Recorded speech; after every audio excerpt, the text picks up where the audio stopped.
जय जगन्नाथ मैंने many many thanks कंग्राट जनाऊँ Bengal और बीजेपी सरकार आसी बहुत बहुत खुशी होची बहुत बहुत धन्यवाद मु कहूनी बीजेपी सरकार बोले कहूनी से परिवर्तन जी बड़ ताठू अधिक खुशी मत लगुच आरजिकर मेडिकल पीड़िता माँ जे रत्ना देवनाथ जो झीटे आम भौणी को जो अत्याचार करते प्रति जो अत्याचार होता माँ जो रत्ना देवनाथ बीजेपी सरकार रणनीति और कूटनीति आप जहाँ भी भाभी पारती मत से फरक पड़े बट भल कर गोटे बीजेपी सरकार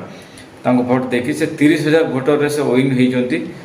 मत बहुत खुशी लगे गोटे माँ संतान से केते लड़ाई करते तो केते कष्ट करके से छुआ को से पाठ पढ़ी भल मनीष हाँवाई स्वप्न देखुले जहाँ भी हो से विन होती से बहुत खुशी लगे फ्रेंड आपन को केमती लगे बेंगल विनर से तो आप जहाँ भी भाभी पड़े मत तो लगे गोटे सेकेंड पाकिस्तान सेकेंड बांग्लादेश मैंने 1947 इंडिया आजाद होती कि बेंगल के आजाद होता 2024 मे मास 4 तारिख दिन आजाद होती मत बहुत खुशी लगुच जय जगन्नाथ जय जगन्नाथ जय जगन्नाथ आ दीदी जो हांबा हांबा कुंबा कुंबा रुंबा रुंबा करुले खेला तो हे खेला हे अपेक्षा पेला हे बस आसाम सरकार जो आम मामा जी विश्व शर्मा बस तांकर कथा नहीं कि ठीक अच्छे कहली आजिका सर्ट वीडियो आपको किपर लगे रोचे जय जगन्नाथ।